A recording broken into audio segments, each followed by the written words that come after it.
Hello guys, and welcome to another Claret Lounge talk show. Today I'm actually joined by Palmer, who stepped in at late notice today, but Connor a bit unwell today. Connor, I hope you feel better soon.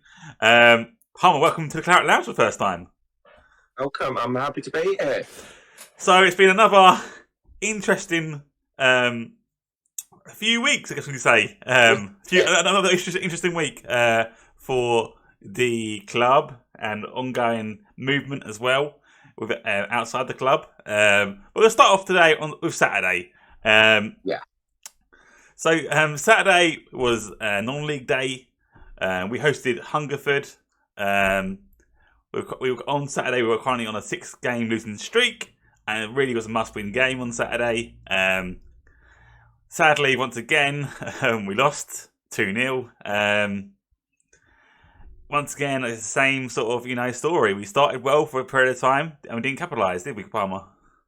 Yeah, it's just been a tale of our season. We start well, look like we're getting a foothold in the game, and then we don't capitalise, and then the other team are allowed to get into the game, get their gameplay going, and then we just hit with a sucker punch.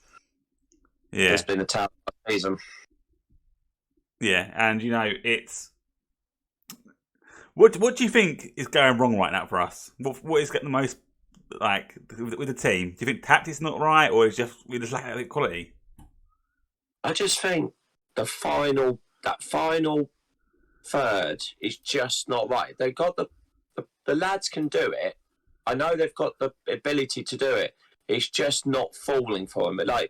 There'll be a good ball into the box, but there'll be that last little ditch header just to stop it from getting to where it needs to go. Yeah. Or there will be a deflection, and the away team or the home team, or with the team we're playing, are just getting there first. Yeah. It's just not going our way. And then obviously when we don't get that momentum going and keeping it up, is when the sucker punch comes and the other team get a goal. And then for some reason, I don't know why, our heads just seem to drop a little bit, and the momentum is then grounded to a halt, and we've got to try and get going again. Yeah, and it's a shame, really, because we started really well. We started quite brightly. Maybe we should have scored a goal or two in the first 20 minutes of the game. But it's Tom Blackwell, wasn't he? It was just that good save from their goalkeeper.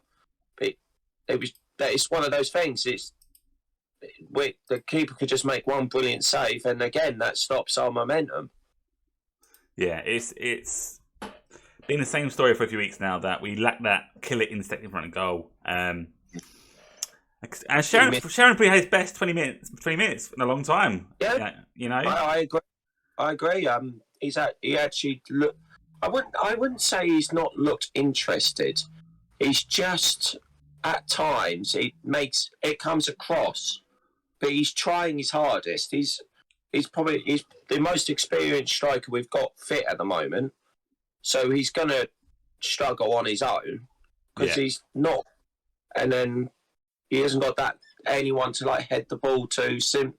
It seemed to be that Jackson would hold the ball up, play Sheringham in, or Sheringham would hold it up, play Jackson in. That little connection isn't there at the moment, and he's got no one else to connect with. Yeah. You look at the formation. It's currently a 4 and a sort of 4 diamond in front of the defence, and 2 strikers. Do you think it's worked over the past? It worked when we first started doing it, but we lack natural width at times. Don't you think? Yeah, I think we've been found out a little bit. Teams seem to know how to defend against it once the game gets going. Is it something that I think can work? Maybe, but it's hard to see it working. If we could get that goal, if we're on top, if we can get that goal, I think it's a good formation for us with the players we've got and the squad depth. It's a good formation, but it needs that. Once we're on top, we need to capitalise. Yeah. I think. What do you think, Dave? Do you think it's working, or it worked? Like we said, we've been on a beaten streak for a long time. It worked then, But I just feel maybe injuries, maybe a bit of tiredness, a bit of EVT at times. I feel we lack natural width. And I quite like it at times because you can have someone like Imre playing on more of a sort of winger in the role, playing centre mid, and Ches Isaac on the other sort of playing centre mid as well. It worked really early on, and it hasn't sort of clicked since maybe Braintree away. I don't know, maybe a bit harsh. It's like, because obviously I wasn't at the Braintree away game, but it seemed like literally the second half of Braintree is where it's not worked. Yeah, that's how I found it. Yeah, it's been a really hard watch recently because we have never really been out of the games. We've lost in really at times, At no point would I have said we've been out of the game, but we've not played well, I would say. But it's not a case of the game's not been in, like we've been 4-0 down with 20 minutes to go. We've never not been in that situation. We've just not been close enough to get the game by the scrub of the neck, if that makes sense. Yeah. I'm just getting a few things ready, sorry. It's frustrating because we have a very young squad. A very, very young squad. Yeah.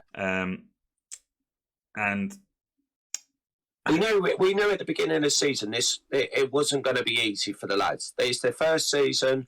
Some of them have never played it at this level, and we have been hampered with injuries or suspensions or just stuff like that. Stuff hasn't gone our way on the pitch, but we can. I think if you had asked me straight after Saturday, do I think we can do it?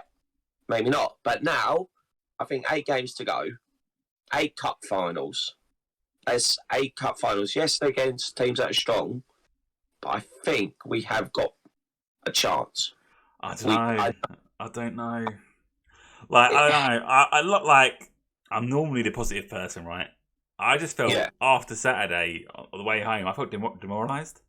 I just felt, I don't know, after winning, I was angry. I don't know why I was so angry, but I was angry. I was winning. But after last week, I was just demoralised. Someone's trying to talk about football, and I'm sitting there in the car just gone, and I don't know. I just felt a bit like, who's the score us goals? Can we, expect Jackson to come back in red hot form? Can Dave, our captain, stay fit when he comes back? That's the big question. If they can't, I worry. Don't know. Why are they coming back? We don't know how long their injuries for. Like we've had April, maybe April time, and that's going to be April. Got some goals. April's Friday, so technically, if we're going for April, at the weekend, yeah.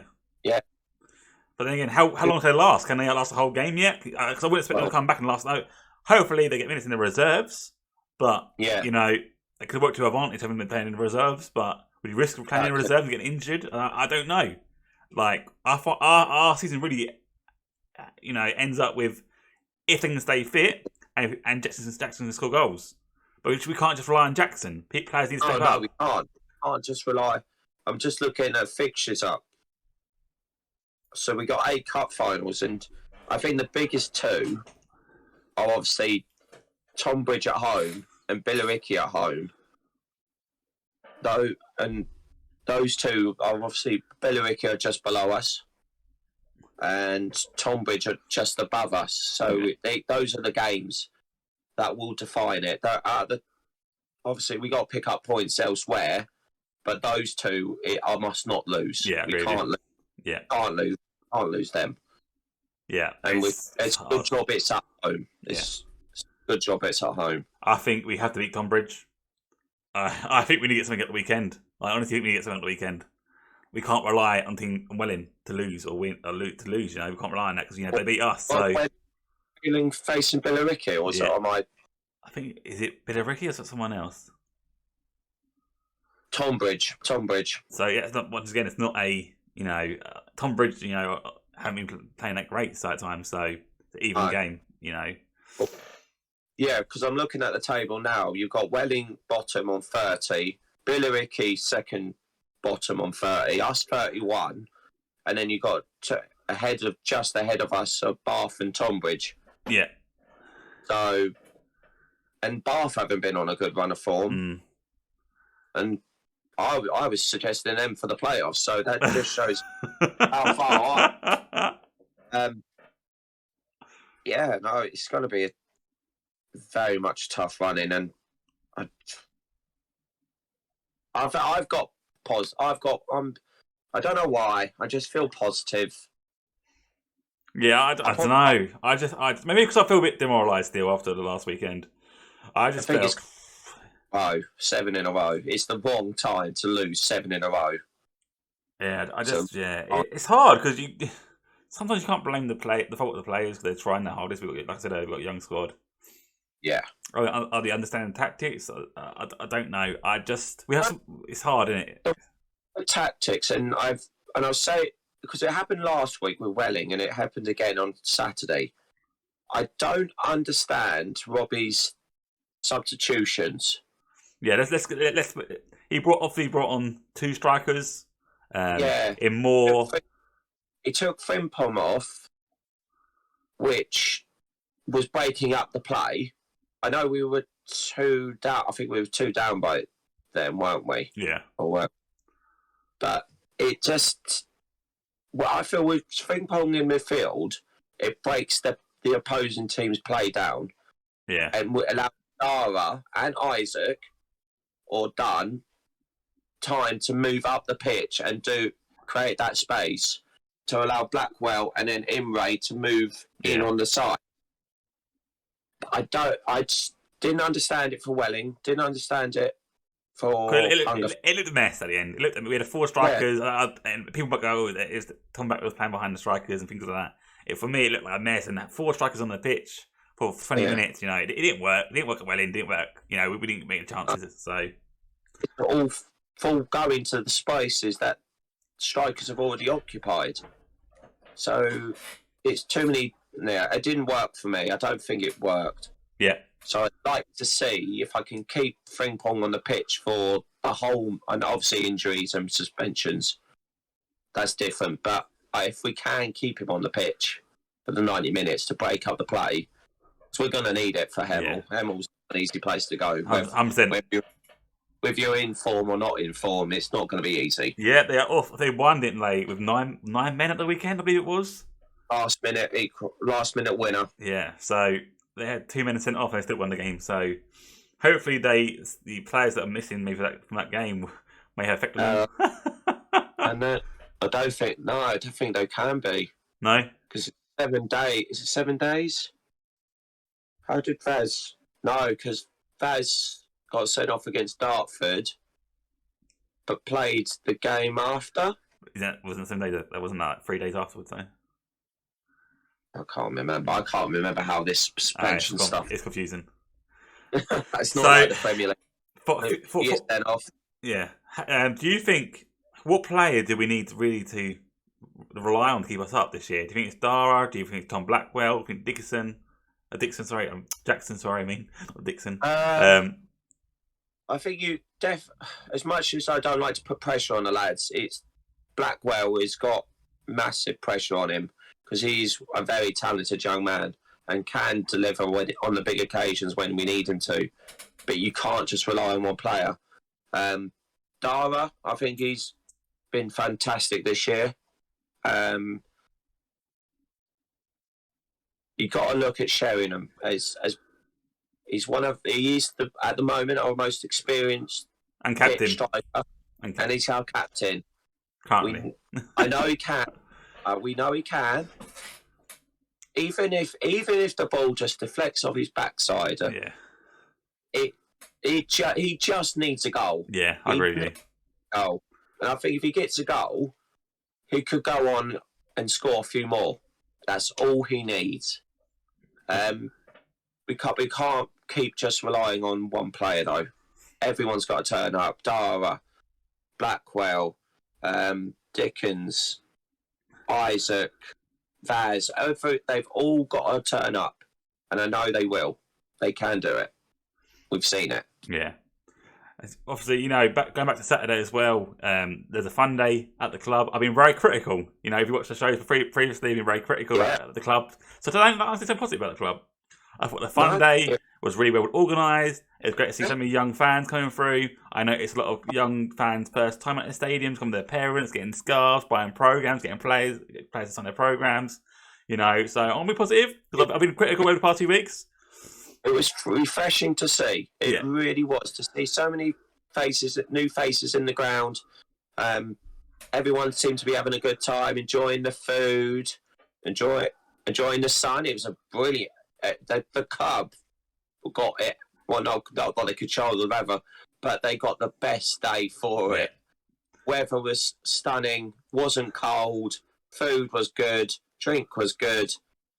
Result wasn't, but I feel the players made an interaction with the fans. So I think if you had a newcomer, a little one, I think it would have been a perfect day for them. Perfect, yeah, I agree with you.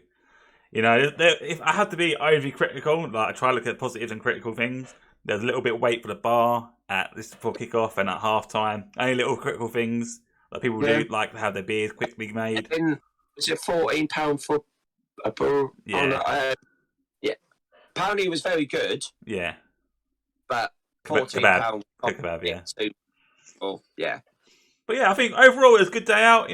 What's one thing? Like I said, I try to be positive and just You've got to be impartial. You've got to be good. Get the good and the bad. I'm saying this one thing. The bar's been a big issue over the past year. It has improved with comments made by supporters. Just maybe new sort of areas, new stuff coming in. Just maybe a teething issue there, but this one minor issue. Yeah, we'll let them off. So let's get down to it. The big stuff that's going on. Obviously, last week I addressed the Claret for a change in movement last week. It's been a busy week. We have a lot of statements being put out by the Supporters Club, by Claret for Change again, and just this evening by the club. Do you think we should read them out, Palmer? Would it be easier? Yeah, I think read the statement out from the club. The club First one? Of all, I think from our maybe read what we put first. Actually, say open letter or club. Yeah. Yeah, from what we put out. This Supporters Club. Do Supporters Club first. Yeah, so Supporters Club first. Okay. So this is a statement. We obviously had a meeting on Thursday to discuss everything. I'm going to say this quite honestly.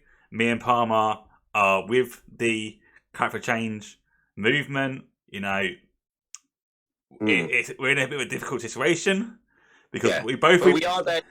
We're there to try and be the glue and the bridge between the Claret for Change and the Supporters Club. We're willing. We are in the middle, if that makes sense. We want to try and help where we can on each side. Yeah. And Alan, in all fairness, I think he said he understands why we're doing it. Yeah. So, but yeah. We're going to go into the statement quickly, and obviously we can just talk about it in a minute. The Supporters Club Committee shares supporters of Chelmsford City's frustrations on the field. We feel the transition to reliance on youth development has been too quick and taken too far. That we feel reflects our current league standings and how predators we currently stand. The transfer window has closed. We hope Robbie and the team can starve off relegation, but we strongly request a strategy review prior to next season. There's a little note at the end of this paragraph, just because people got a bit wrong stick a bit at the end. Please note we didn't intend to criticise on our youth players or policy. We wanted to highlight the lack of depth within the squad. So for any offence caused. Yeah. That's a little bit I think maybe how it's written, a little bit written a bit. Yeah, but there was no aim at the youth section or young players. So yeah, there was no malice in there. We are incredibly proud of the youth coming through, like the Reggie. Oh, definitely. The Landis making his marks recently as well. A young hockey as well, who's been playing really well lately as well for the reserves and for the first team, showing his prospects for the future as well. We are extremely proud of them guys. And everyone else coming through the ranks as well. The Academy winning 9-1 the other day. Incredible. Well done, Academy. carry on with the statement. We found our field progress painfully slow, but we have the knowledge improvements are beginning to appear. The issues surrounding shares have been promised this several times over. 4 years is laughable to the point of embarrassment. We strongly urge if action is promised, that it must be delivered. And you can't just saying there's no, but saying better is empty than better empty promises. So I can't. It's always hard. It's always hard to read something when you're talking it out loud. It is, yeah. So obviously the sports club reflected on the Claret for Change campaign. So that's what the next bit of it is about. Whilst we applaud the group of supporters for raising the profile of perceived issues and problems around the club, there is a danger of splitting the supporters, including our own committee and loyalties. There is also a real chance of damaging further investment into the club and future recruitment as well. We want to work as a glue between the club and the Claret supporters and try and rebuild a relationship back to where it should be. If the fans want an EGM, then the committee will respond and find a suitable location for this to happen. We will continue to do our bit for the club by volunteering our time and hope to see a good crowd on Saturday. And the last point was to highlight the constitution. The committee will endeavour to maintain healthy and helpful relationship with the football club and report relevant matters to the sports club members. Obviously, the sports club committee agreed on that. It was received a bit hot and cold, quite understandable. It's like I said, with me and Palmer, it's me, Palmer's, and everybody else involved in the committee. It's the situation we never thought we'd be in.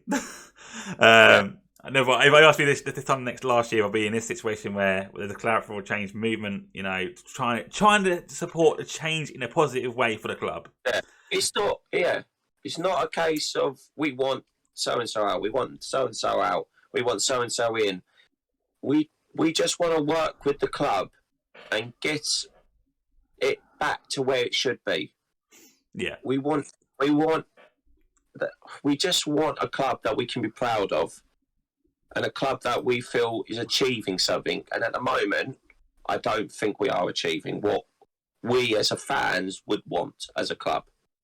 Okay, I just want to go through the so basically, Claret for Change is a group of people. Like Palmer said, we're just looking for a change of the way the club are currently doing things, and we, as supporters, we want our voices to be heard in a positive way.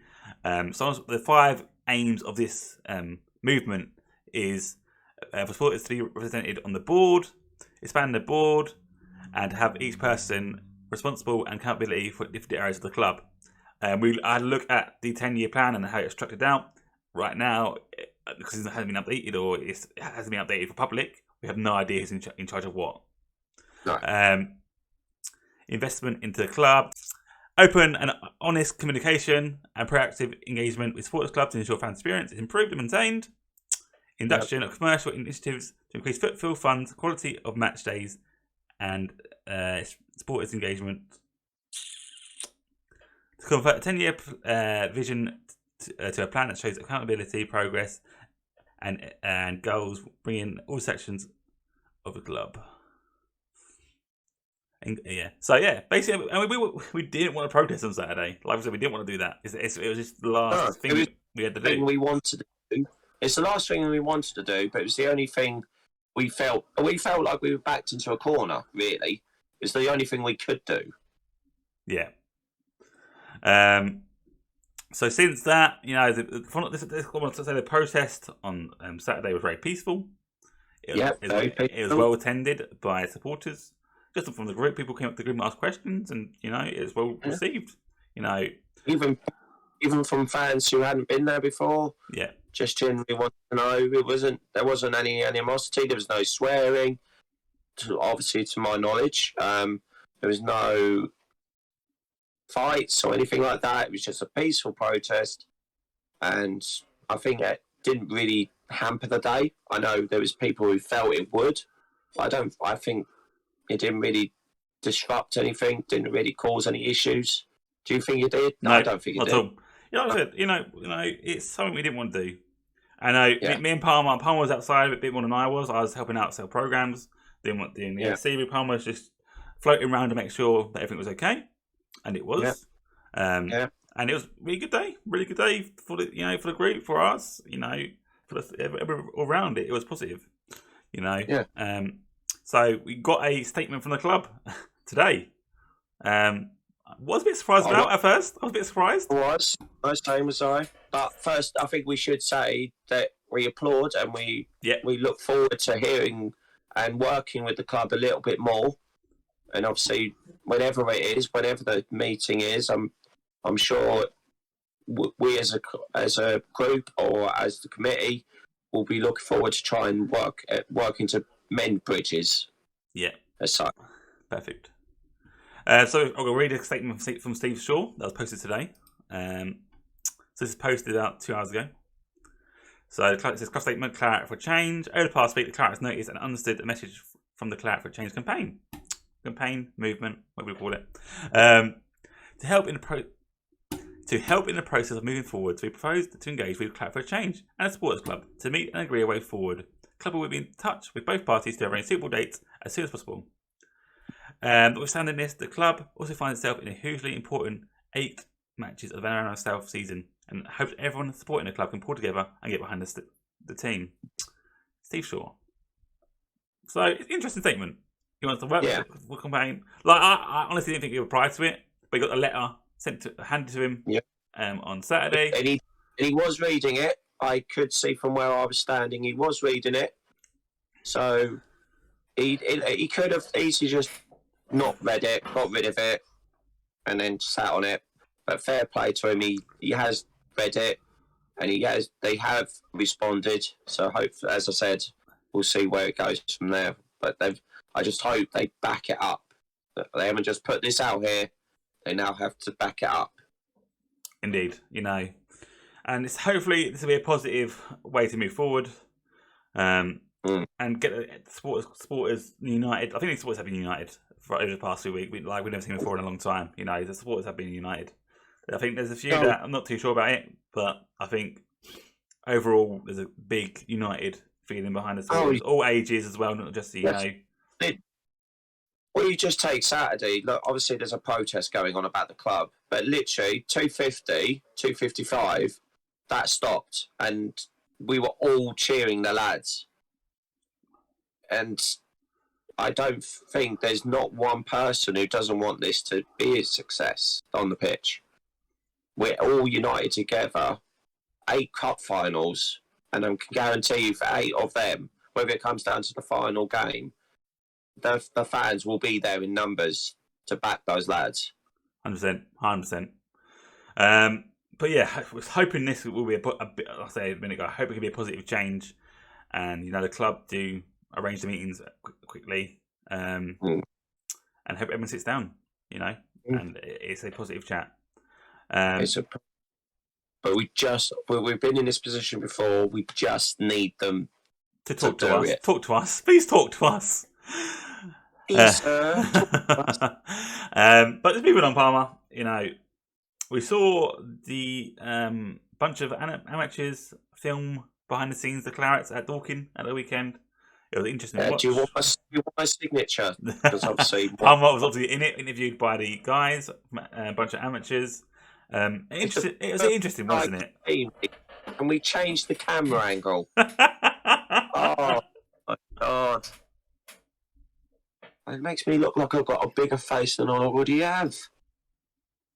But yeah, it was interesting insight to the team, and you actually see how young our team are when you watch it. I think that game was 22 average age, something like that, 22, 21. Yeah, something like that. Average age was that game. And you look around the dressing room, and it was very young. And by the way I was watching it, Robbie was very professional in the dressing room. Yeah, professional.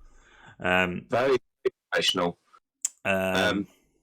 He got his message. I thought he got his message across of what he wanted and how he Dorking, and because the way he explained it in the pre-match was exactly how Dorking played. Yeah. In that. So I did think a bunch of amateurs did make it look a bit harsh on Dara. Clever editing, though. Clever editing. That's clever editing. It is clever editing, yeah. But no, I thought Robbie came across quite well in that. Really knew showed his experience of the game. Knew obviously had done. I know they do their homework, but they don't. showed they'd done their homework on Dorking, knew the key areas that they had to try and stamp out. So yeah, it was nice to see a professional like talk. Even after the game, you could see that it was he reviewed the game to the boys, and it was upset, but he still tried to get positives from the game to help the boys' confidence in their performance as well. So definitely, yeah. And the fact I go back to even they commented on the potential, or should have been a red card, really. Yeah. About that pullback. The linesman didn't even notice the player. We were making 2 subs, let alone. Aye. So how on earth did he not see? He couldn't see that. And he didn't see the pullback. I don't know, but no, I thought it was very good, professional. I've seen a few of theirs before, so I was quite intrigued to see how they would do it. Chelmsford, so I think it was good. Okay, that's perfect. I enjoyed it as well. I haven't watched one before. I watched the whole half an hour of it, and I thought it was an enjoyable watch. So I just want to say one last thing before we end today. Obviously, Hemel is a big game on Saturday, and the boys need our support. And I encourage, if you've got a spare day, come down to Hemel, get the coach, get the train, get the bus, get a car, support the lads. Bring your hard hat. Bring your hard hat, just bang your head. But but just cheer the boys on, and have a beer, have a hot dog, enjoy yourself. I'll be there with the Claret Lounge on tour. Palmer will be there. And thanks for watching, guys. Thanks for Palmer stepping in the last minute today as well. Palmer, how you end this? How do you want to end this? Back the lads on Saturday. Make sure you're there. Be loud. Lose your voice for Sunday, and just have a nice day. And up the city. Up the city. Wait a minute. That's great, boys. This is your city. This is your club. See you soon. Thanks for hanging out.